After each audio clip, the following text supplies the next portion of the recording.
Pues estamos aquí nuevamente con un nuevo tema, ¿verdad? Como unidad de promoción cultural. Esta tarde o en esta ocasión vamos a presentar un tema que nosotros lo compartíamos con estudiantes que llegaban, ¿verdad?, en giras educativas, porque tenemos que valorar lo que tenemos nosotros, tenemos que valorar y conocer el patrimonio mundial y el patrimonio americano y el patrimonio que tenemos como nativos en América, ¿verdad?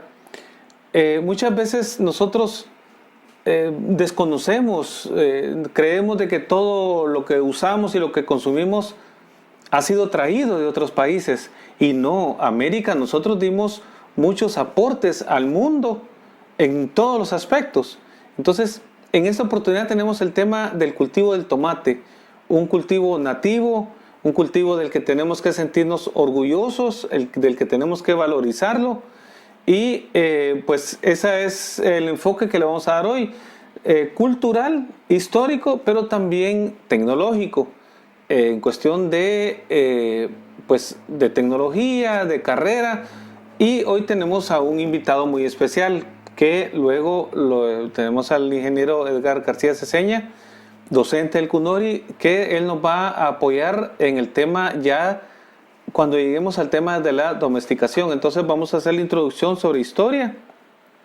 El tomate, el origen del tomate es en Sudamérica, es en Perú, en la costa occidente, digámosle así, de Sudamérica, y es originaria de los Andes del Perú.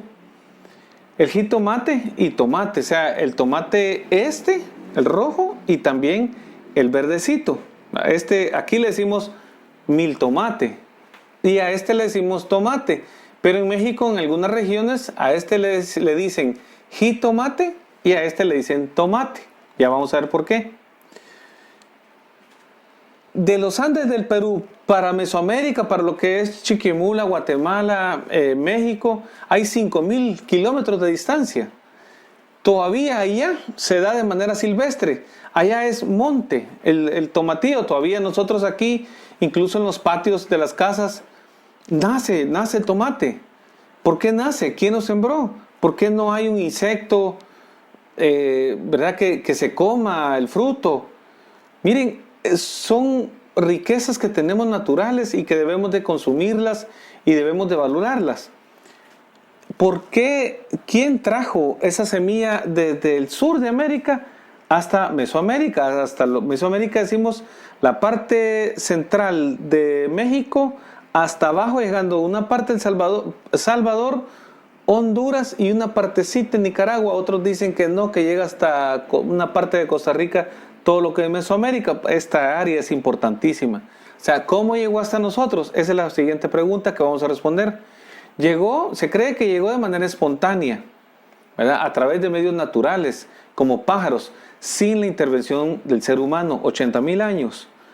Miren, los pájaros, las aves, los córvidos, lo que son zanates, clarineros, las aves migratorias de toda América, los murciélagos que a veces uno visualmente no les gusta, pero para los mayas el murciélago era un distribuidor de semilla fantástico, lo sigue siendo, magistral.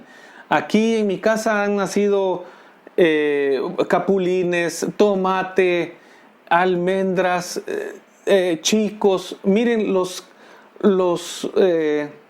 murciélagos son unos distribuidores de semillas importantísimos. Entonces, el tomate chiquito, el tomatillo, ese es de los más primitivos que tenemos. Y esas semillas se cree que digamos, de manera espontánea, sin la intervención del ser humano, el tomatillo llegó hasta nuestras tierras. En Sudamérica no hay una palabra que designe al tomate. Es más, lo conocemos como tomate, pero es una palabra náhuatl o náhuatl. Además, no hay evidencia arqueológica en los entierros, en ningún otro lugar, donde hayan encontrado semillas, por ejemplo, del tomate. Entonces, por eso los científicos, los botánicos, han llegado a la deducción de que fue que sí se encontraba de manera silvestre, sin embargo, el uso no fue cultivable, no fue una planta que tuvo importancia, si se consumió o no, no hay ninguna evidencia. Entonces el tomate en México es xitomatl, es el nombre en náhuatl. Algunos botánicos creen que el tomate verde es más antiguo de cultivarse que el tomate rojo. O sea, algunos botánicos creen que el que aquí le decimos miltomate, era el más consumido en México en el periodo prehispánico, antes de 1519 allá, ¿verdad? Que fue la conquista cuando llega Cortés, pero en el periodo prehispánico se cree que era el cultivo más consumido. No hay evidencia del tomate rojo. Muchas veces las evidencias las encuentran, por ejemplo, en los basureros de los sitios de las grandes ciudades, Tenochtitlán o Tikal o Copán, ¿verdad? Hay lugares donde hay entierros o hay basureros, igual que todas las ciudades. Queremos ver cómo vive la gente, vayan a buscarle el basurero, ahí se va a ver qué es lo que consume, qué es lo que compró, ¿verdad? Entonces, lo mismo pasa en los sitios prehispánicos. Entonces no he encontrado evidencia del tomate rojo, solo del verde.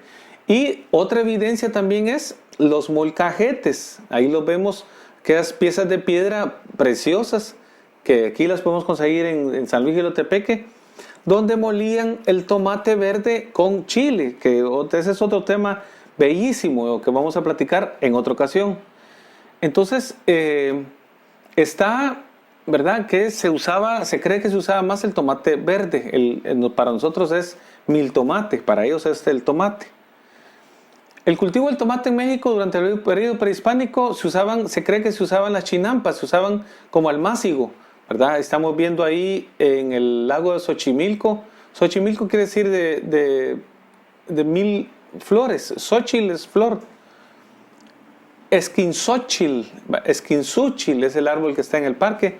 Xochil es flor, entonces así se llamaba el lago. Ahí sembraban ellos los almácigos, la humedad les llegaba, nacían el tomate o los demás cultivos. Y una de las prácticas que tenían de cultivos era que alrededor del tomatillo o del tomate verde, sembraban ellos chiles para que algún insecto o algo pues fueran como repelente las plantitas de chile. Después las trasplantaban. Miren qué interesante, los náhuatl, los mayas fueron agricultores magistrales. Ellos domesticaron estas plantas y se cultivaban varios tipos de tomates de distintos tamaños y distintas formas. Las herramientas de esa época, periodo prehispánico, no conocían el metal. Al final hicieron algunas piezas de bronce, pero realmente fue muy al final del periodo posclásico. Pero las herramientas que usaban ellos para la agricultura era el huizucte o chuzo, que era de piedra generalmente, tierra fértil. Los mayas o los náhuatl, los mexicas, totonacas, todos ellos tenían una especialidad en encontrar en las tierras más fértiles, las cuencas. Quien agarraba los ríos, agarraba la riqueza. Otros cultivos que se necesitaba un poquito más de altura, otros que ladera. Pero la tierra es prácticamente el tesoro que debemos de, ¿verdad? Ellos lo conocían muy bien. El agua, los ríos, la laguna, los cerros, el sol también es importantísimo para un cultivo. No podemos tener, por ejemplo, un tomate en la sombra. Ya vamos a hablar esto con Edgar. El fuego, por el hecho de que para otros cultivos, por ejemplo el maíz, pues había que hacerle ronda y había que hacerle una roza. Y el intercambio de tecnologías, pues la época en sembrarlo, las distancias, todo. Miren, fue una intensidad de tecnología ocupada para cultivos. No podemos olvidar, los escritos de historia generalmente olvidan a la mujer en el proceso de la domesticación de los alimentos, de los productos, de las frutas, de los cultivos. Sin embargo, la información más reciente, más actual, involucra a la mujer, porque en otro tema que cuando veamos el tema del frijol, miren, la mujer era imprescindible. La mujer siempre ha sido parte complementaria de la domesticación de alimentos. Ellas son las que cocinan, las que dan el visto bueno, las que reconocen entre las variedades, la que sí da buen sabor, la que no da buen sabor. Entonces la mujer es una parte central de la domesticación de alimentos. En 1519 llega Cortés a México, encuentra a Moctezuma, que era el gobernante, el Tlatoani, ¿verdad? Y se dan cuenta que Moctezuma a la hora de la comida le llevan 30 platos diferentes y él con una varita escoge cuál comida era. Seguramente le tenían ahí moles o chismoles, que son palabras náhuatl también, ¿verdad? Uno de los primeros testimonios sobre el tomate en México lo da Bernardino Sahagún, y él ve en el mercado la venta de tomates y él dice: el que trata en tomates suele vender los que son gruesos, también los menudillos, y todos los que son de muchos y diversos géneros, según se trata en el texto, como son los tomates amarillos, colorados y los que están bien maduros. El que es maltratante, en esto vende los que están podridos y machucados. Vende también los que aún no están bien maduros, sino muy verdes, y cuando se comen, revuelven el estómago, ni dan sabor alguno, sino que provocan las reumas. 1555 escribió esto.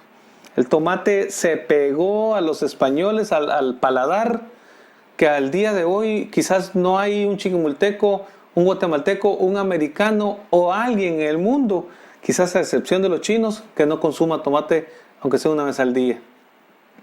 1571, otro texto, ¿verdad? Dice: cierta fruta, cuando habla en el vocabulario en lengua mexicana y castellana, ya empiezan a sacar diccionarios o traductores. Cierta fruta que sirve de agrasa en los guisados y salsas. El chitomatl, que es el rojo, tomates grandes, colorados, amarillos y blancos que echan a los guisados, ¿verdad? Es un texto que menciona. ¿Cuándo pasó exactamente el tomate que se lo llevan las semillas a España? No hay un documento. ¿No? El tomate, como decimos, es un viajero indocumentado. En Sevilla llegaba al puerto de Sevilla, llegaban las naves procedentes de América. El traslado de plantas pocas veces se consideraba de suficiente importancia para merecer registrarla. Las verduras silvestres se consideraban muchas veces malas para la salud, la humedad, el color. A veces, ¿verdad?, cuando las cocinaban y se deshacían, no les gustaba que se deshicieran. Y el tomate es, cuando se cocina, ¿verdad?, suelta el sabor, suelta textura. Entonces, pero los españoles era una fruta que no le, ¿verdad?, y peor, que era silvestre. Entonces, incluso nosotros, muchas veces si salimos al campo, yo recuerdo cuando estaba pequeño, me decían: esta es sandía de culebra, una frutita verde con espinitas, pero uno la abría y la comía y era ácida. Pero otros decían: no, ese es veneno. Siempre el miedo del ser humano.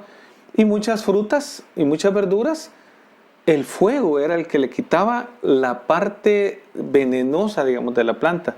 Entonces, interesante cómo el tomate, ¿verdad?, cómo fue visto en la impresión al llegar a España, ¿verdad?, que se empezó a distribuir. Siglo XVIII, pasaron 300 años, se generaliza el consumo en España, en Francia y en Italia, ¿verdad? Ya aparecen las recetas de los almuerzos con ajos y pimentones. Aparece en la pintura, empiezan a pintarla, vemos una imagen ahí, ¿verdad? Cambió la gastronomía del mundo. Italia ahora, no pueden ellos pensar una comida sin echarle tomate, ¿verdad? Pero el tomate es americano, es nativo. Bueno, no nos vamos a meter porque hay muchos textos antiguos y yo creo que sí, tengo la intención que en esta ocasión pues hablemos un poquito también de la parte actual del tomate. El tomate muchas veces lo usaban incluso de ornamental, porque es bonito ver una mata de tomate con los tomates ahí. Lo usaban, lo relacionaban con la berenjena. La berenjena sí, los árabes la llevaron a España, pero sí podría ser que si alguien antiguamente decía: ¿Es una especie de berenjena? Podría ser, ¿verdad? Porque cuando lo miraban así, sí tiene sus partes, ¿verdad? Que podría, uno dice, pues, una fruta nueva, ¿verdad? Eh, ¿Por qué en Chiquimula, por qué en Guatemala nacen tomatillos en las casas? Ya vimos que son las aves las que llevan la semilla. Porque nosotros aquí somos una de las áreas de domesticación más importantes en el mundo. No hay una fruta, no hay una verdura que se haya domesticado, por ejemplo, en Estados Unidos. Aquí, nuestras tierras, aquí somos nosotros los que, por eso tenemos un aguacate que el nombre científico lleva el nombre de guatemalensis. Porque aquí se domesticaron una de las variedades del aguacate. Aquí se un área también donde se domesticó parte del maíz. Miren, Guatemala tenemos un país bellísimo que a veces duele ver los contrastes, pero tenemos que conocer nuestra historia, nuestros valores culturales, nuestros valores botánicos. Entonces, el tema del tomate, miren, el tomate, el pequeño, es un tesoro que ¿verdad? Cuando podamos tenerlo en la mano, sepamos que estamos con una planta, con una frutita que tiene 80,000 años, que costó mucho, 5,000 años, 5,000 kilómetros para que pasara de Sudamérica a Mesoamérica. Guatemala está en el centro, entre México y Nicaragua, Guatemala en el centro. Entonces, ahora, ¿qué ha pasado? Vámonos al presente. ¿Qué ha pasado? Para eso he invitado a una persona muy especial que yo lo conocí en los grupos de los Scouts cuando llegaron a la Iglesia Vieja a una gira educativa. Docente. Vamos a hacer la presentación. Ahora yo le agradezco que haya aceptado la invitación. Compañeros de trabajo, Edgar Ceseña, ingeniero agrónomo, tiene especialización en protección de plantas, producción hortofrutícola, reconocimientos a la excelencia docente en el CUNORI, en la USAC. Es investigador de mejoramiento genético y es actualmente el administrador del Centro de Investigación y Extensión de Agronomía del CUNORI. Saqué poco de lo mucho que tiene Edgar, ¿verdad? Yo creo que es una persona que nos puede aportar, porque de nada serviría que hablemos de la historia sin llevarlo al presente. Ya vimos el valor que tenemos. Entonces, Edgar, yo le agradezco que haya aceptado compartir con los amigos en esta ocasión el tema de la domesticación que hemos hablado fuera de cámara. Si usted me dice, ese tema le apasiona también, el tema de la domesticación del tomate. Bienvenido, Edgar. Gracias, Víctor Hugo. Y un placer y un honor de estar en su programa. Durante mi trayecto, digamos, he manejado muchos cruzamientos en plantas, especialmente tomate.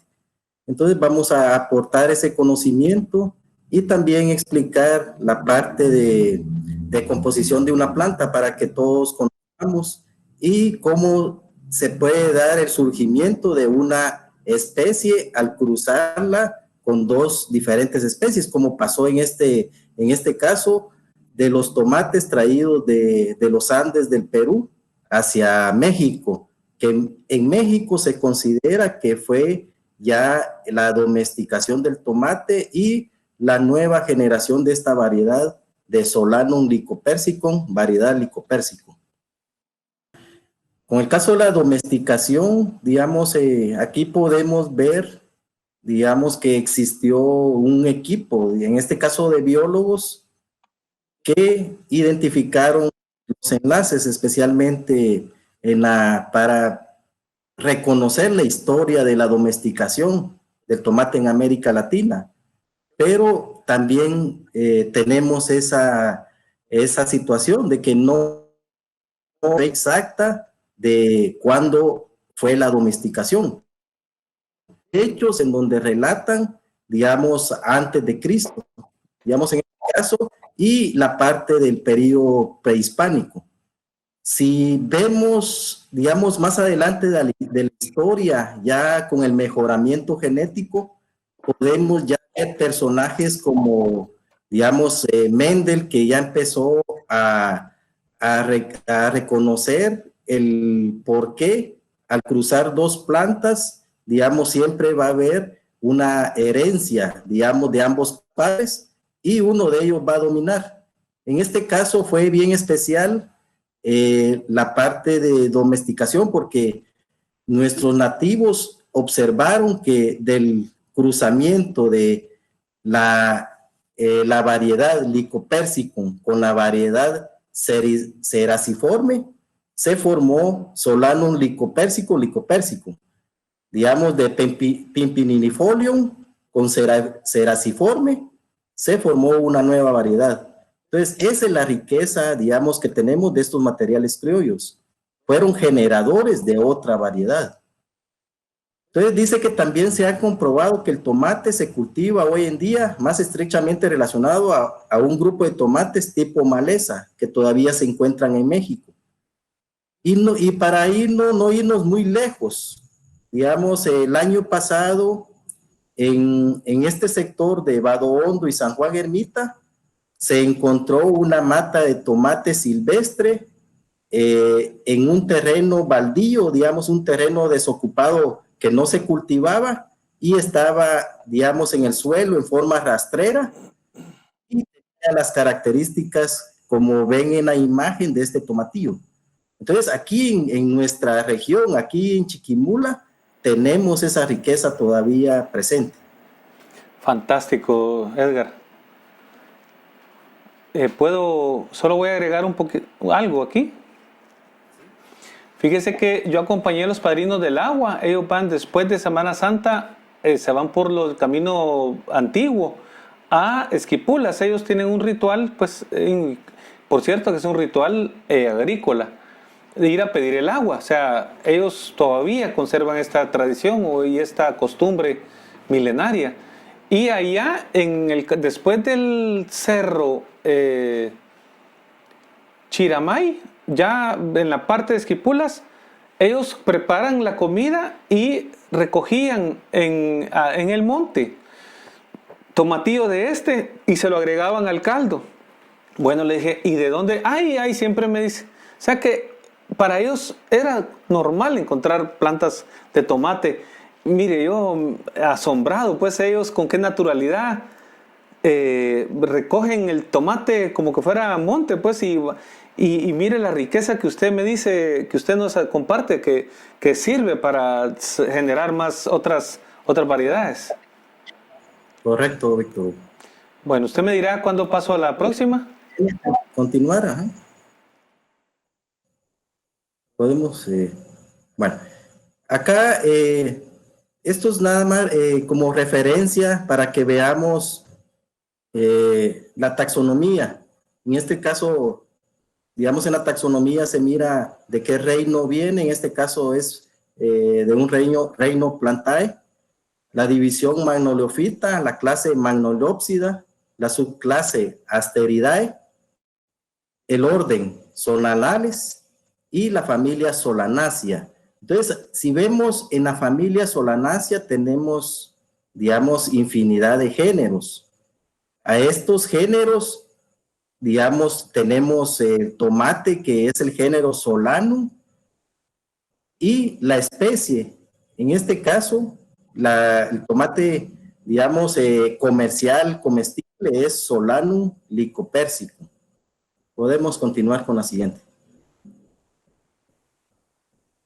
Entonces, en las investigaciones que se realizaron, en este caso, se le da el crédito a una universidad de Massachusetts, en Estados Unidos, en donde ellos vieron la ruta, digamos, que pudo haber tenido, digamos, el tomate que surgió en México. Y, como lo dijo Víctor Hugo, digamos, en la parte de los Andes, en Perú, digamos, estaban las dos especies, en este caso, Solanum lycopersicum ceraciforme y Solanum pimpinifolium. Entonces, al transportarse, digamos, acá, recordemos que nuestros antepasados tenían una ruta, digamos, de rutas del sur de México a Guatemala, luego a Honduras o El Salvador, y posiblemente, digamos, tenían ese intercambio con Perú. Digamos, recordemos que ahí teníamos otra cultura, digamos, los incas. Entonces, se cree que fueron intercambios, pero hay otra posibilidad, como también lo mencionó Víctor Hugo, que es aceptable. La dispersión, en este caso, por pájaros, murciélagos u otros, digamos, medios que se pueden dar, ¿va? También con el agua, digamos, la dispersión de semilla se puede surgir bajo esas tendencias naturales. Y luego en México, cuando surgieron estas plantas, las miraron como malezas y empezaron a observarlas. Y recordemos que la domesticación es de esa forma. Yo observo, digamos, los materiales en forma silvestre, en forma natural, y selecciono. Me gusta, lo tomo y lo empiezo a cultivar en los patios de las casas, o en los lugares donde ellos tenían destinado la producción, en este caso los aztecas o mayas. Al hacer eso, al tener esas dos variedades, el mecanismo de polinización, en este caso de la abeja, hizo que el polen se cruzara de esos dos materiales. De ese surgimiento de esos dos parentales, surge un hijo, en este caso, Solanum lycopersicum, variedad lycopersicum. Entonces, con otras características, recordemos que al cruzar dos razas, en este caso, si tenemos el cruzamiento de los españoles con nuestra raza, ya los hijos eran distintos. Así pasó con el tomate. De estas dos razas que se trajeron de Perú, ya la nueva herencia, el nuevo hijo, marcó otras características. Tomate más grande y, digamos, ya para ellos fue otra especie, otra variedad más, y la adoptaron. Entonces, al adoptarla, ya se produce en gran escala. Entonces, de esa forma, digamos, podemos ver cómo pudo, digamos, surgir esta nueva variedad. Y el crédito, digamos, la mayoría de literatura se la da a México. Incluso esta universidad, digamos, de Massachusetts, digamos, reconoce que la domesticación se dio en México. A la siguiente, Víctor Hugo. Solo... No, usted dijo algo importante, Edgar, importante y que es conveniente mencionar. El tema de las abejas, la importancia que tienen las abejitas. Si eso fue en el periodo prehispánico, entonces estaríamos hablando de las abejitas meliponas, esas que parece que no tienen aguijón, esas sí son las nativas de América, que no tienen aguijón, que parecen mosquitas, que dan la miel de talnete, la miel de doncella. Ese es otro tema bellísimo, ¿verdad? Que después en otra ocasión se va a tocar. Solamente eso quería añadir, Edgar, continúe. Ok, entonces como decíamos, Solanum lycopersicum ceraciforme posiblemente se originó en Ecuador, digamos, siempre en la parte de los Andes, ¿va? Y estamos hablando de 80,000 años, digamos, como una especie silvestre, todavía no domesticada. Luego, en Perú y Ecuador, digamos, ya la cultivaron las personas nativas. Y ahí es donde podemos ver que, digamos, ya la variedad de tomates pequeños o grandes, ¿va? Por lo que les mencionaba, el cruzamiento de dos, digamos, géneros distintos, en este caso especies, ya nos da otras características de otras variedades nuevas. Entonces acá es donde empezamos a ver, ¿va? Que se descubrieron que dos subgrupos del grupo intermedio puede haberse extendido hacia el norte, a Centroamérica y México, posiblemente como malezas, como estábamos refiriendo. Entonces, Esto lo publica Hamid Razifar de la Universidad de Massachusetts. La siguiente, por favor. Entonces, para entrar un poquito, digamos, para que reconozcamos la planta, porque cuando vamos al mercado solo vemos el fruto, digamos, pero muchos desconocen cómo es la planta.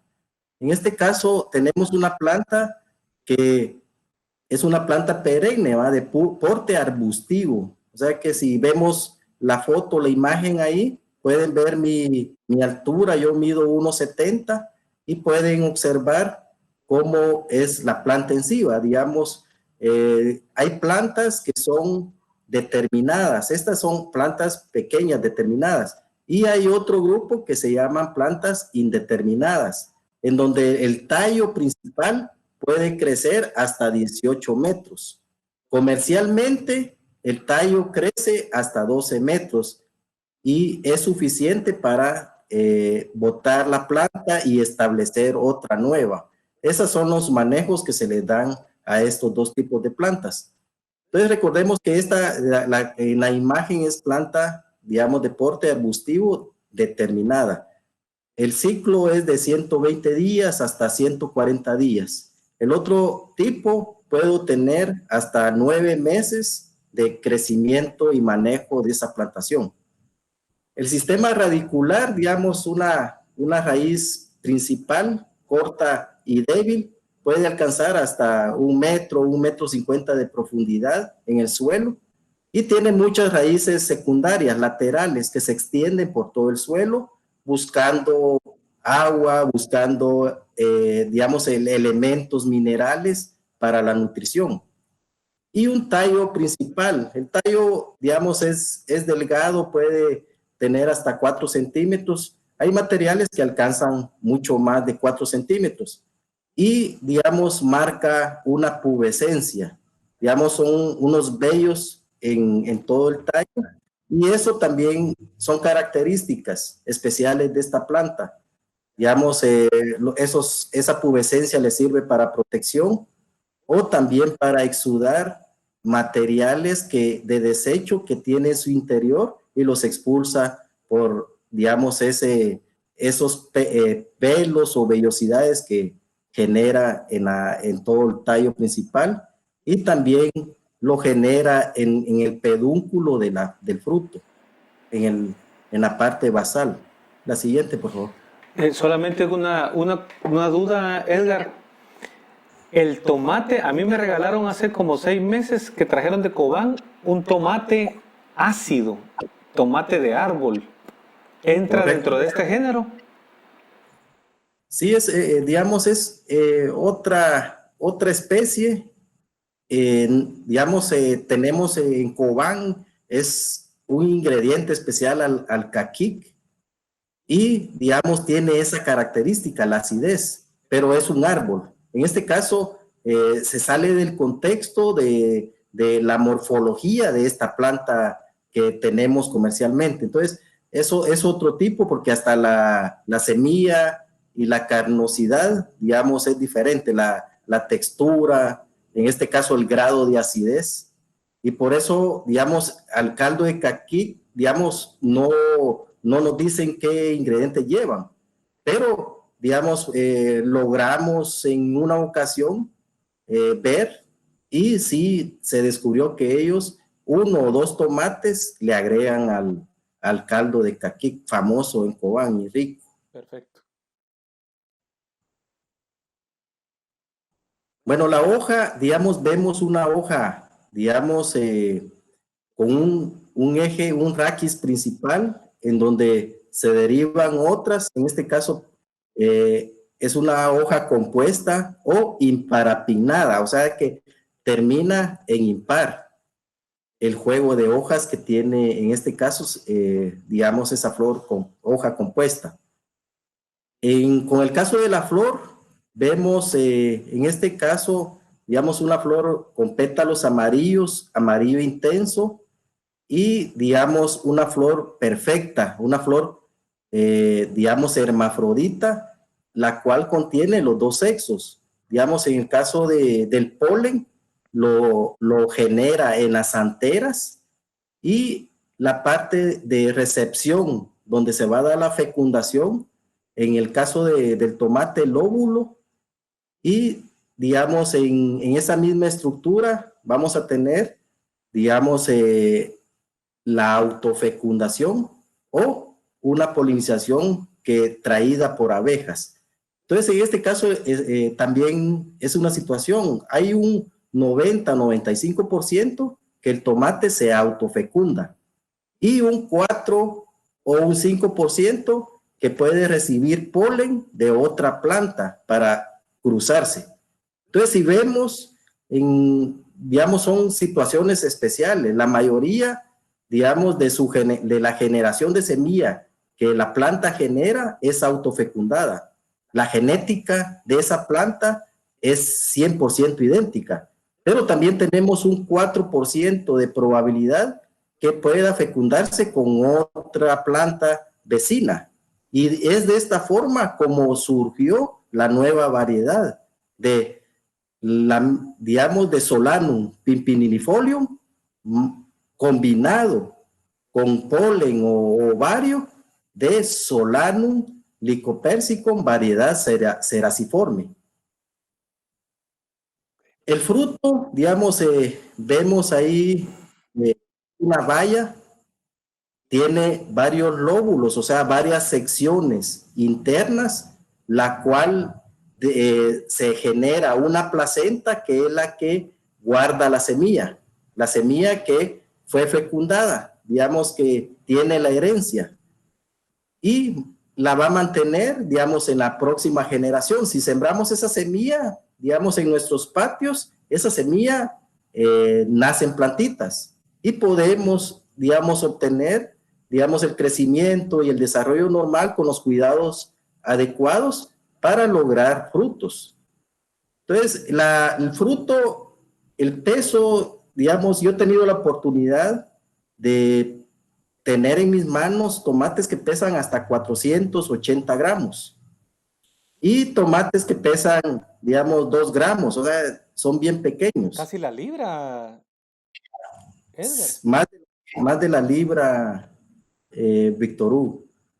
Es, digamos, es una sensación impresionante porque uno cree que no se puede generar un tamaño grande. Digamos, eso se debe a manejo, digamos, a fertilización, a riegos, condiciones climáticas y también variedades. Hay variedades especiales como los tipo Heirloom, que son, digamos, para mercados europeos. En Europa ellos son fuertes consumidores.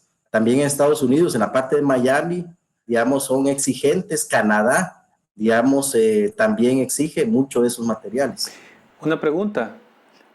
El tomate que se siembra, por ejemplo, en Agua Blanca, en el Amatillo, todas estas áreas, la variedad, más o menos una planta, ¿cuántos tomates da una planta o produce? Digamos, son tipos, ¿va? En este caso, el tipo o la forma de tomate es tipo pera, aperado. En historia nosotros teníamos, digamos, aquí la región Chiquimula en un tiempo, digamos, sembró tomate, zacapa también, y ahora lo conserva bastante el Amatillo. Entonces, estos tipos de tomates son tipo aperados, o sea, son pequeños. El peso puede estar entre 80 gramos hasta 120 gramos, el peso de un tomate. Y, digamos, el grado de acidez o de grados Brix, que es la otra parte que se mide, digamos, son tomates que solo nos sirven para caldos, pero para una ensalada hay otros tipos de tomates especiales o para pastas, ¿va? Entonces, esta es la diferencia que debemos de reconocer y valorar el tomatillo criollo. Entonces, el tomatillo criollo tiene esas cualidades, el grado de acidez y el grado de grados Brix, o sea, la dulzura que se puede alcanzar, es bueno. Y lo estamos aislando, digamos, podríamos sacar nosotros buenas salsas o buenas combinaciones para hacer como Víctor Hugo lo decía, el chilmol, como una especie de perejil con cebolla y ese tomatillo, y el valor, digamos, nutricional y el valor que tiene de sabor es alto. Es mejor que este tipo de tomate que actualmente se comercializa tipo pera. Ahora, la pregunta que decía Víctor Hugo, la cantidad de tomates que puede generar una planta va a depender mucho de qué variedad sea, ¿va? Digamos, cada casa comercial está produciendo, mejorando cada año muchos materiales.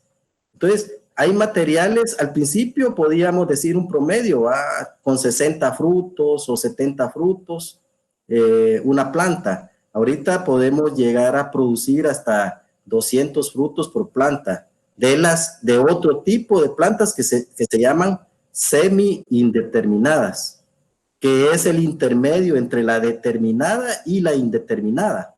Entonces, el ciclo de producción es más largo.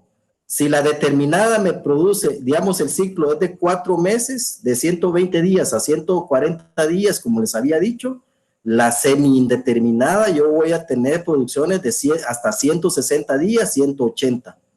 En Baja Verapaz, que es una zona fuerte en producción de tomate, ellos están recurriendo a estas variedades porque les produce más frutos por planta y les alarga el ciclo. Con las tradicionales yo puedo cosechar buenas cosechas de 4 a 6. Con las que está produciendo Baja Verapaz, puedo llegar a cosechar de 10 a 12 cosechas en el ciclo. En Cunori se hizo una investigación con este tipo de tomate y logramos realizar 10 cosechas. El rendimiento fue muy bueno, también la calidad de fruta fue muy buena y tenemos en este caso un dato, digamos, ya de investigación en nuestra universidad en Cunori. Okay.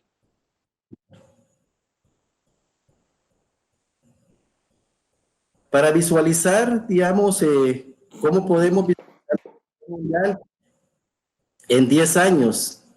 Si vemos desde el 2007 al 2016, un incremento, digamos, de 5 millones, en este caso toneladas por año. En el 2007 teníamos 137 millones de toneladas de tomate por año. Y en el 2016, 177 millones de toneladas. Si vemos el crecimiento poblacional relacionado al consumo del tomate, va de la mano. ¿Qué nos quiere decir esto? De que si seguimos creciendo poblacionalmente, el consumo del tomate, la producción del tomate tiene que crecer. Ahí es donde vemos la importancia de digamos, en este caso, del fruto de tomate. Por eso, no, digamos, sí, se sigue produciendo, o sea, todo el año, digamos, en diferentes localidades se están produciendo y vemos en el mercado que no nos quedamos un mes o una semana sin tener tomate, digamos, en este caso, para las amas de casa. Entonces el crecimiento, si la población sube, el consumo sube y, digamos, es un cultivo de importancia a nivel mundial, como lo dijo Víctor Hugo. Correcto. Solamente para agregar, Edgar, interesante estas imágenes, estos datos que usted presenta, porque, por ejemplo, si lo traemos aquí a Chiquimula, a la plaza central o a la terminal, los tomateros ocupan un lugar importante dentro de la ubicación de los productos que se venden. Los tomateros, por ejemplo, en la terminal, que es la parte más fuerte, vemos las cajas, o sea, los lugares donde ellos se ubican es importante. Cabal coincide pues con la importancia del consumo de la población, que al tomate lo tienen como un cultivo de primera mano, de consumo diario, pues. Voy a continuar. Bueno, aquí es una gráfica, digamos, del cultivo de producción mundial de tomate, ¿va? ¿Quién produce, digamos, toneladas de tomate por año? Y vemos en primer lugar China, ¿va? Entonces, si vemos, son 56 millones de toneladas que produce China. Digamos, vemos la población.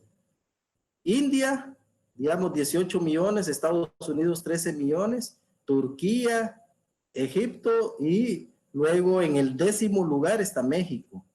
México no, digamos, no podemos dejar atrás, ¿va? Digamos, México ya introdujo bastante tecnología.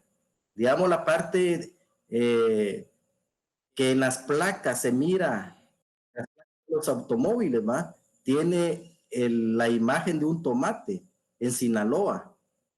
Entonces, ahí es donde se ve, digamos, que esa zona de Sinaloa, digamos, Culiacán, Los Mochis, son fuertes en producir tomates, son caballerías de producciones de tomate y ya se tecnificaron, ¿va? Ya tienen invernaderos, que eso les hace, digamos, incrementar el rendimiento.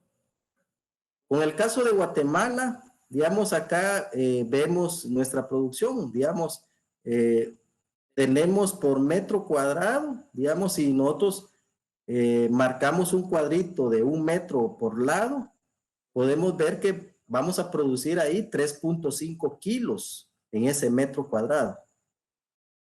Y veamos un dato importante, digamos, con el caso de Holanda. Holanda está en el número 22. Es un país pequeño y la producción que ellos tienen son 900,000 toneladas. Pero vean cuánto producen en kilos por metro cuadrado, 50.7 kilos por metro cuadrado. Recordemos que Holanda se tecnifica, ellos tienen invernaderos, los climatizan, o sea, dan las condiciones climáticas adecuadas al tomate, al cultivo, y por eso ellos producen esa cantidad de kilos.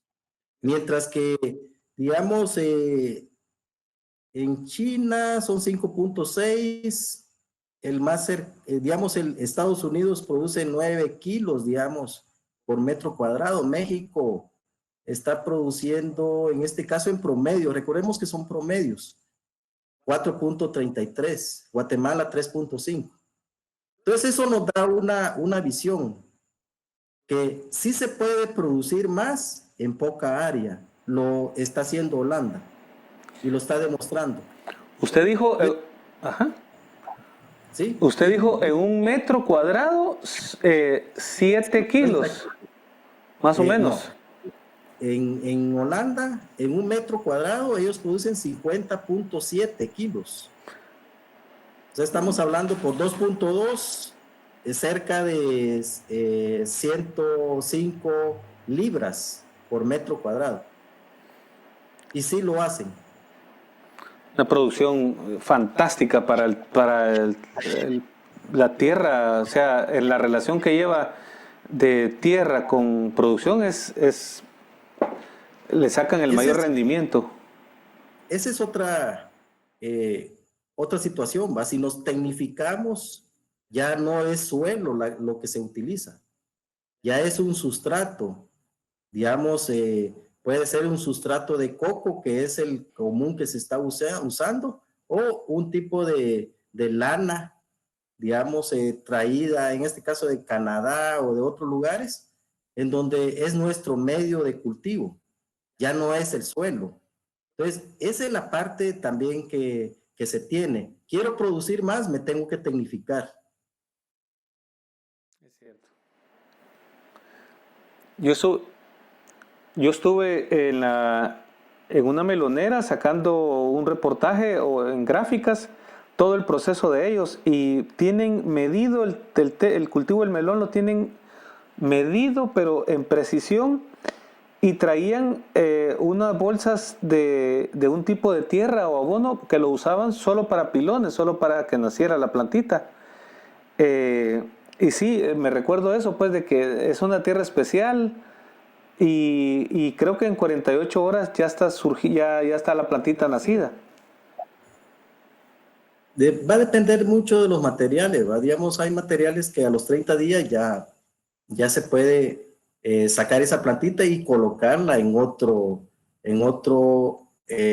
compartimiento más grande, que ya sería en área definitiva. Sí. Entonces pasa por un proceso de creación de esa planta, digamos, de la siembra de la semilla y crecimiento de la plantita, y luego esa plantita se toma y ya se lleva al lugar de establecimiento, ya sea campo abierto o en invernadero. O otra estructura, ahorita hay otras estructuras como casa maya que sirven para protección, que muchos productores han abandonado las casas mayas porque el problema es cuando llueve, digamos, se forma un microclima adecuado para la generación de hongos y bacterias. Entonces, también es otro tema más amplio, Víctor Hugo, de discutir de las enfermedades, porque también eso también tenemos que reconocer. La biotecnología ha estado mejorando materiales para que toleren ciertas enfermedades. Solo una cuestión, bueno, en estas áreas, en Amatillo, todas estas áreas, hay muchas casas mayas. Lo pienso yo, y si lo pienso yo, mucha población lo piensa, Edgar, por ejemplo, de que el tema de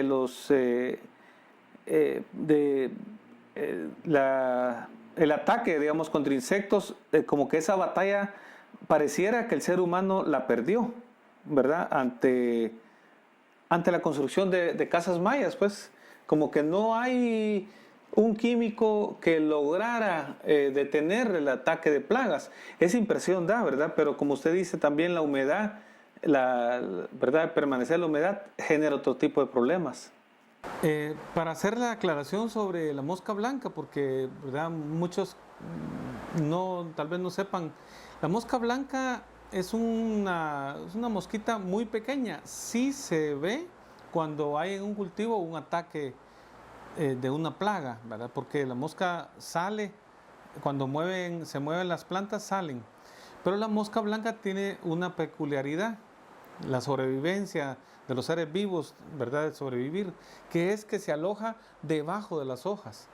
Entonces, yo hace algún tiempo que trabajé con un sector agrícola, era el dolor de cabeza, ¿verdad? Porque incluso para fumigar, la mosca blanca no se aloja encima de las hojas, y entonces cuando se fumigaba no podían pasar fumigando normalmente, sino que había que pasar fumigando de abajo hacia arriba, con tal de que incluso las mezclas de los químicos, a veces mezclaban 2 o 3 químicos, con tal de que alguno de los 3 o la relación de los 2 o 3 afectara a la mosca. Un dolor de cabeza. Y la forma de fumigar era con la pistola, digamos así, de fumigar por debajo hacia arriba. La aspersión tenía que ser de abajo hacia arriba. Entonces, eso pues era declarar. Correcto, esa es la parte de protección que se vio a raíz de una plaga que se llama mosca blanca. Es una mosquita bien pequeña, de 1 o 2 milésimas de tamaño, o sea, es bien finita la mosca, y produce, digamos, tiene en su organismo un virus que lo transmite a la planta, y, digamos, es suficiente que una mosca infecte toda la planta y ya tengamos problemas de desarrollo fisiológico de esa planta, y también malformación del fruto o decoloración. O sea, en la parte de pigmentación ya no me va a pigmentar rojo, sino que me coloca parches amarillos o naranjas. Entonces ya no deja que, en este caso, la expresión del gen color rojo ya no se dé en las condiciones naturales. Entonces también ha sido esa parte de protección, ¿va? Digamos, el agricultor, el productor, ha encontrado las formas para poder solventar este problema, porque no se tienen, en este caso, químicos que nos controlen al 100%, digamos, que sean sistémicos. Y en el caso de la biotecnología de han generado ya materiales tolerantes a este virus. Entonces también Cunori desarrolló investigación para demostrarle al productor que sí hay en el mercado materiales que se pueden producir expuestos a esta plaga y no se expresa el virus, podemos producir. El problema es el consumo.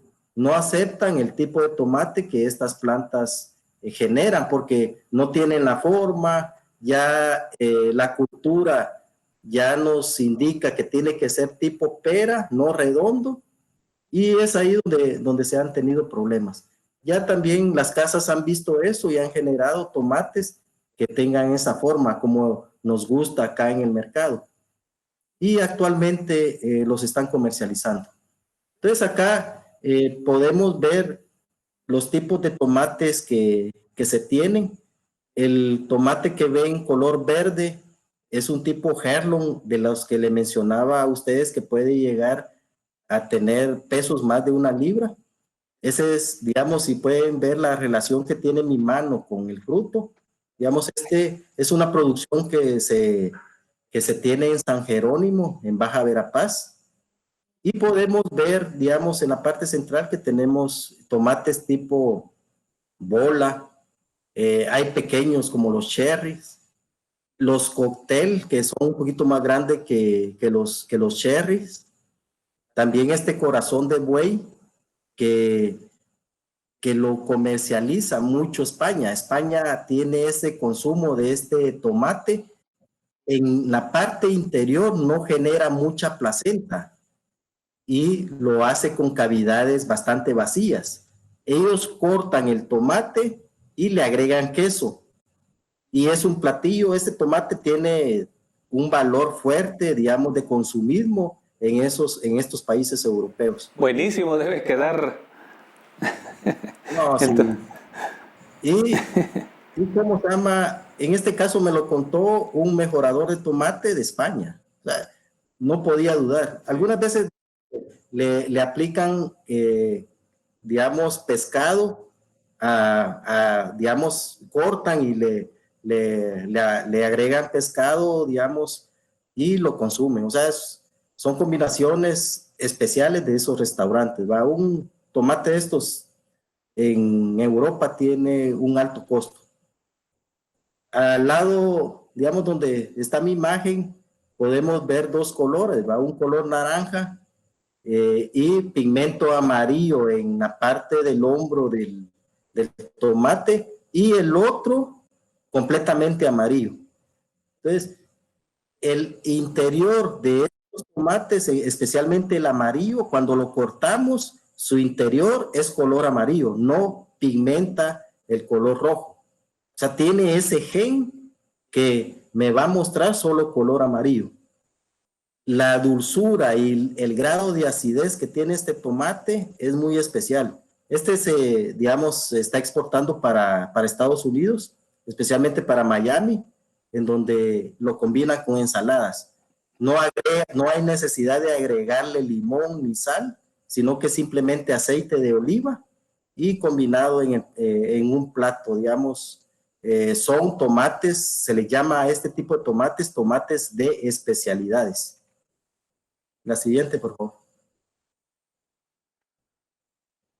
Acá, digamos, también la visualización es lo que, digamos, también es parte de lo que, además de la docencia, doy asesoramiento a productores, digamos, en este caso, a producción para exportación en tomate, y podemos ver, digamos, digamos, los diferentes tomates. El del lado izquierdo, la imagen del lado izquierdo es un tipo cóctel, lo que estábamos mencionando. Los frutos son más grandes, el cherry es digamos, un poco más pequeño. Estos se exportan, digamos, en bandejas, en donde se quitan del ramillete en este caso de la planta, y, digamos, las coloraciones que podemos encontrar de este tipo cóctel puede ir desde un tomate color amarillo, rojo, naranja, e incluso hay un gen que se puede, digamos, introducir, que es un gen verde. Digamos, podemos tener tomates verdes y, digamos, con pigmentación verde, pero ya listos para el consumo. Entonces, esas son las combinaciones que podemos hacer. En la fotografía del centro es la planta del tomate amarillo que les presenté en la gráfica anterior, digamos, gran producción, en este caso de ese material, muy bueno. Este material me puede producir con esas condiciones de cuidados hasta 7 meses de corte. Yo puedo estar cortando cada semana y tengo esa cualidad. La fotografía del lado derecho, digamos, es otro tipo de tomate. Digamos, si vemos ahí es un ramillete, o sea, la cantidad, ya se pueden imaginar la cantidad de flores que genera, digamos, ese ramillete y la cantidad de frutos. Entonces, aquí es donde tenemos que ver, ¿va? ¿Qué queremos? ¿Para qué mercado? ¿Y qué calidad nos exige ese mercado? Y de esa forma producimos para venderle al consumidor. Entonces, ese es el mecanismo que se sigue, digamos, en el mejoramiento genético. Se está trabajando para el consumidor. No estoy trabajando de lo que a mí me guste, sino que lo que el consumidor me va a pagar y me va a pagar bien. Con la siguiente, por favor. Con el caso del valor nutricional, digamos, este es una forma de hacer ver que la cantidad de vitaminas y minerales que tiene el tomate es alto, ¿va? Digamos, la cantidad de potasio, si pueden ver, es alto, la cantidad de vitamina C que contiene. Entonces, así cada uno de los elementos. Además, recordemos que tiene otras propiedades como licopeno, ¿va? Digamos, una propiedad, digamos, que en nuestro cuerpo, digamos, también lo podemos introducir, ¿va? Digamos, a través del consumo de estos tomates. Recordemos también que cada variedad, cada tipo, tiene diferente porcentaje de composición. Entonces hay tomates que es muy alto el contenido. Las casas semilleristas se están dedicando a esas situaciones. En la parte de Woodland, California, la Universidad de Davis, digamos, le interesa bastante este valor, ¿va? Yo tuve la oportunidad de ver, digamos, 2 áreas de investigación en donde estaban buscando eso, buscar la calidad de vitaminas y minerales para vendérsela al consumidor. Ya no estoy pensando, digamos, en tomates que tengan bonita forma, sino que también buscando el valor nutricional. Y estoy hablando del 2006, digamos, ya se pueden imaginar de 2006 para acá cuánto pudo haber generado, digamos, en este caso la Universidad de Davis y la empresa Seminis en este caso, en la generación de nuevos materiales de tomate con alto valor nutritivo. ¿El valor nutricional es en general para todas las variedades o hay algunas que se encuentren mayor vitamina C, las concentraciones, o es en general? Exacto. Es correcto, Víctor Hugo. Cada material, si colocamos, digamos, y esa es una situación de reto que nos queda a nosotros como universidad, digamos, mandar a analizar esos tomatillos en calidad organoléptica para ver, digamos, y demostrarle ya a través de laboratorios a la población lo que estamos dejando de consumir y el valor nutritivo que tienen estos materiales criollos o nativos. Entonces, en el tomatillo que les hablé que se encontró entre Vado Hondo, ahí por Ticanlú, un estudiante me proporcionó los tomatillos y yo le extraje semilla. Ahorita en agosto, a finales, la vamos a colocar ahí, digamos, en la parte del Centro de Investigación de CUNORI, de agronomía, y ver el comportamiento de esta planta y empezar el proceso de selección. Qué agradable. Mejoramiento y, digamos, ya extraer la semilla y guardarlo en el banco de germoplasma que CUNORI conserva actualmente de semillas.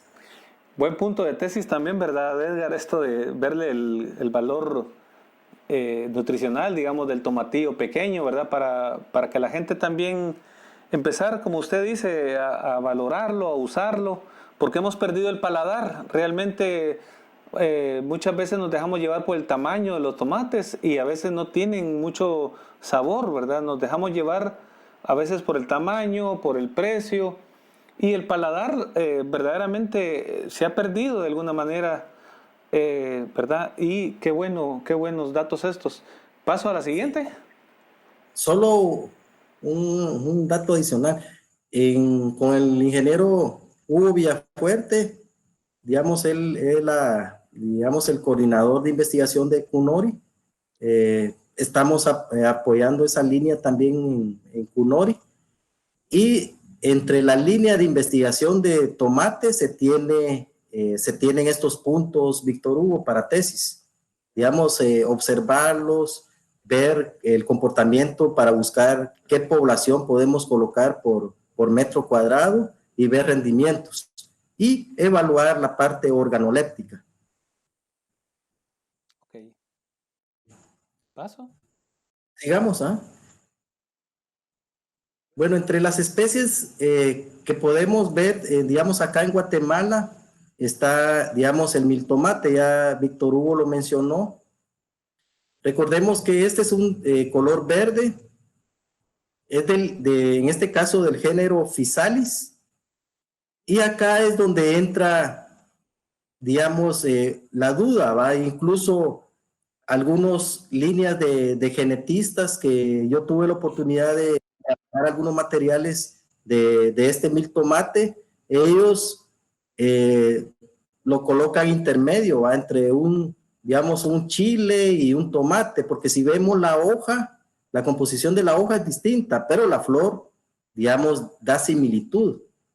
Pero la cualidad especial es que está protegida, ¿va? Digamos, el fruto, la baya, está protegida.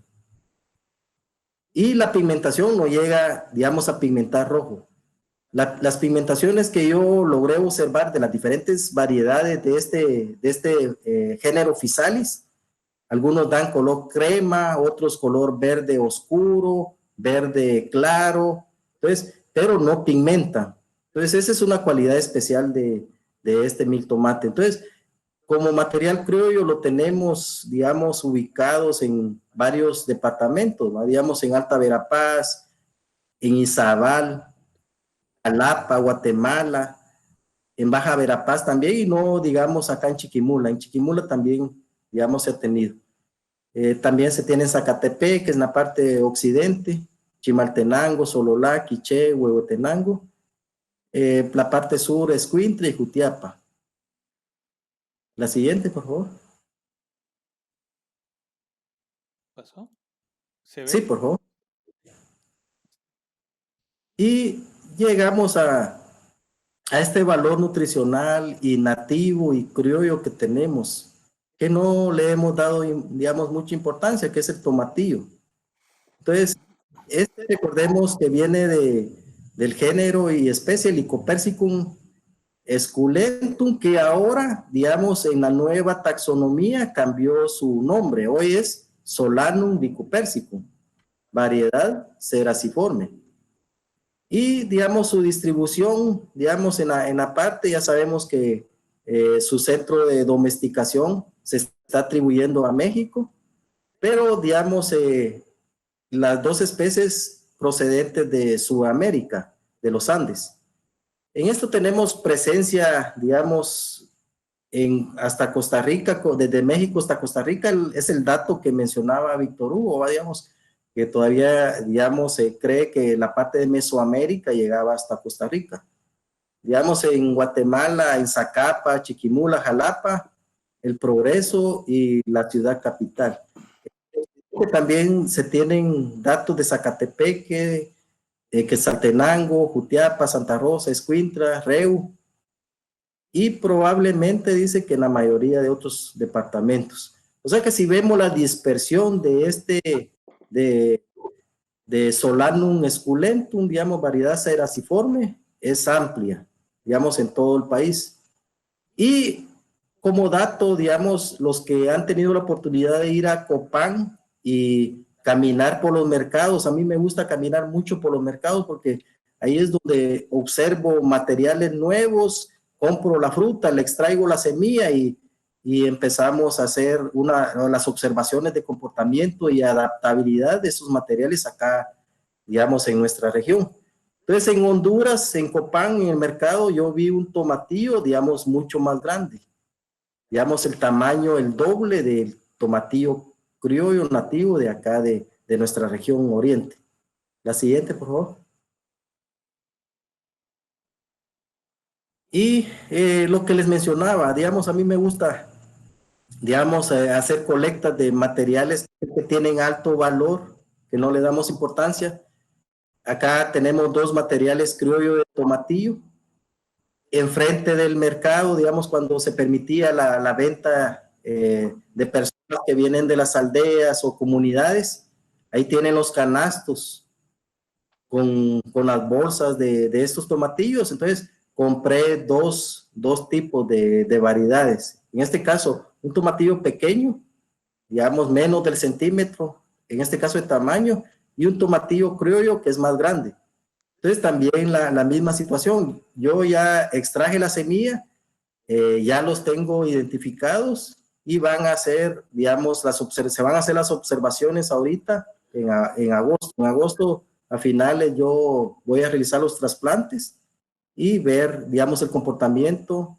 En este caso ya en octubre, noviembre ya se tiene la producción. Ese es un dato también importante, digamos, con el tomatillo puedo tener cosechas mucho más precoces que un tomate tipo pera comercial. Y puedo alargarme bastante el ciclo, o sea, es muy arbustivo y muy productivo. La siguiente, por favor. Con los usos del fruto acá, podemos ver los diferentes usos, ¿va? Que le podemos dar. Y más en la parte de, digamos, de consumo, podemos hacer salsas, podemos hacer ensaladas, en los caldos, ¿va? Digamos, Guatemala tiene riqueza, digamos, en caldos, en donde utiliza el tomate como fuente, digamos, principal para darle sabor y ese color especial. En los tamales, ¿no? Digamos, los recados o en los tacos o cualquier combinación, digamos, estamos preparando salsas. En los caldos, ¿va? Digamos, ¿qué caldo no lleva tomate? En los recados para comida, digamos, son especiales. Chirmoles, recado para tamal y chuchitos. Ahí se ve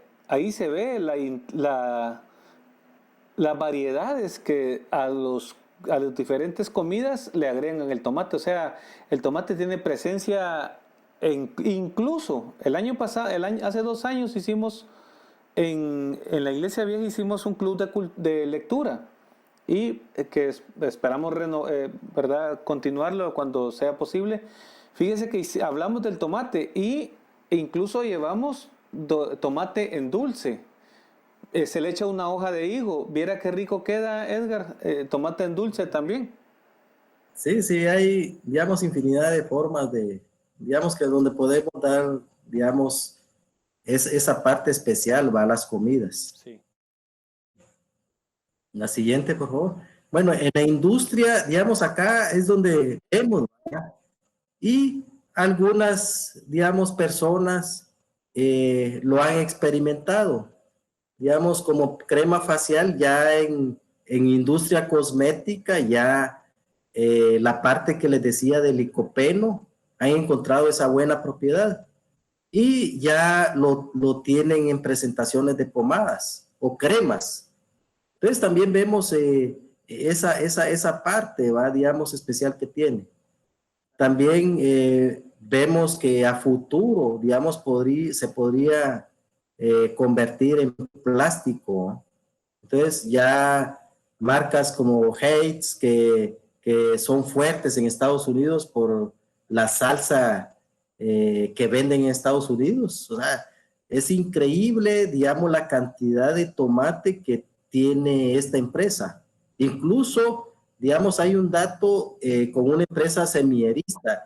Ellos le dieron el derecho, digamos, como parte del material que generó esta empresa directamente a esta marca de Heinz. ¿Por qué? Porque tienen todas las propiedades que ellos necesitan para esa salsa y son exclusivos nada más, solo para entre ambas empresas. Entonces, negociaciones entre empresas, semilleristas e industrias se da. En el caso de la Coca-Cola también, digamos, ha empezado ya la generación de botellas. Digamos, esto todo como prueba, ¿va? Donde ya le incluyen un tercio de esas propiedades vegetales. Entonces, si vemos digamos, nuestro futuro, digamos, se podría decir que, digamos, el tomate no solo para consumo, sino que también para la parte industrial y también la parte de plástico. Podemos pasar a la siguiente.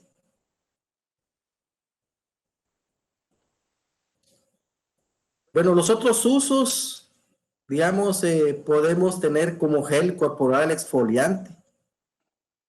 También se ha visto, digamos, que fortalece el cabello para calmar la piel enrojecida e irritada. Digamos, cuando nos quemamos con aceites o cualquier quemadura, digamos, cortamos una rodaja de tomate y la colocamos sobre la parte afectada, en este caso, calma bastante el dolor. Entonces también tiene, digamos, recordemos toda la parte de acidez y dulzura y lo fresco que es, digamos, la pulpa, en este caso del tomate. Eso nos, digamos, ayuda a calmar, en este caso, la parte afectada. Como estimulante de la circulación, al aplicarlo especialmente a las piernas, también, digamos, hay datos en donde las personas que tienen dolores de piernas, al aplicarse, digamos, la pasta de tomate en la pierna, han visto, digamos, que calma el dolor. Y también como tónico refrescante al pasarlo sobre la cara. Entonces, si no han experimentado, digamos, pueden cortar en rodajas y pasarse sobre los pómulos de la cara las rodajas de tomate y van a ver una sensación de frescura y también eso hace que la piel también, digamos como grasas u otros exudados que expulsa la cara, el tomate la pueda limpiar. La siguiente, por favor. Y con esto, digamos, termino. Hay una infinidad de cosas que hablar, digamos, pero, digamos, por el tiempo no nos permite. Y con esta gráfica, con esta última imagen, ustedes pueden ver las variedades y tipos de tomates que hay. Según USDA, que es un departamento de agricultura de Estados Unidos, ellos han reconocido más de 10,000 tipos de tomates, los cuales, por la misma situación de no conservar esa semilla, esos materiales criollos, se han perdido. Entonces es importante, digamos, que conservemos, digamos, este material criollo. Tenemos, digamos, investigación por hacer adelante y esperemos que sea, digamos, publicado, digamos, por este medio o por medio de CUNORI, estos resultados. Entonces, con esto concluyo. Gracias, Víctor Hugo, por el tiempo brindado. Pues mire qué enorme el tema profundo y como con lo que estábamos hablando, pues de que es un tema nuestro. Mire qué maravilloso este dato que nos da, que encontraron estas variedades en Vado Hondo, ¿verdad? Y que ya ustedes tienen, vamos a estar pendientes de estas plantitas que esperamos se den, seguramente se van a dar porque son variedades pues que se dan como maleza, digámosle así, ¿verdad? Pero con una enorme riqueza nutricional, enorme riqueza cultural, enorme valor gastronómico, en una antigüedad impresionante, ¿verdad? Hablar de una planta o de una fruta de 80,000 años, ¿verdad? Y que aquí en Chiquimula Generalmente he visto gente anciana muchas veces vendiéndolas. Ellas sí conocen el valor, sí, y el sabor, lo gastronómico, el sabor que esto originalmente daba. Entonces, lo tenemos aquí y para eso son esta unidad, pues a la que en la que trabajamos, ¿verdad? La labor del CUNORI que estamos haciendo en esta oportunidad, la promoción cultural, revalorizar lo nuestro, consumir lo nuestro. Yo creo que, ¿verdad? Ya esperamos que compartan también esta publicación, la gente que le encuentre interés, que le encuentre valor, porque generalmente, ¿verdad? No siempre se encuentra esto en este océano de publicaciones, de transmisiones que hay. Entonces esperamos pues que la gente, si valora esto, que por favor lo comparta, ¿verdad? Yo estoy muy agradecido con usted, Edgar. Yo sabía que usted era la persona indicada para hablar sobre este tema. Tenemos muchos más. Usted sabe que hay muchos cultivos nativos y poco a poco lo vamos a ir presentando, ¿verdad? Como presentar un ramo de rosas, digamos, o presentar un manojo de flor de ayote, ¿verdad? Para la comida, ¿verdad? Es un regalo que da el Centro Universitario de Oriente y qué mejor que haberlo dado pues con un compañero de trabajo. Yo le agradezco y pues si quisiera despedirse, Edgar. Sí, reconozcamos el valor que tienen nuestros materiales criollos, ¿va? En este caso el tomatillo. Cuando yo realicé las prácticas ya algunos años atrás, observaba siempre a la gente de campo. Y la gente de campo en un recipiente plástico siempre llevaba chismol y eran de estos tipos de tomate. Ellos, digamos, lo combinaban con un poquito de frijol y esta sal, ese chismol que llevaban ya preparado y con eso, digamos, se alimentaban en esas ocasiones. Y tuve la oportunidad de que también me compartieran esa merienda o refacción que ellos realizaban. Entonces, tenemos un material nativo, criollo, que se adapta y se sigue adaptando a los cambios climáticos. Entonces, valoremos lo que tenemos todavía, digamos, en campo. Todavía encontramos estos materiales, colectemos los frutos, podemos extraer la semilla o sembrar directo, digamos, ese tomatillo en el suelo y van a ver que la semilla va a germinar, va a generar una nueva plantita y les va a dar fruto, digamos, de alto valor nutritivo.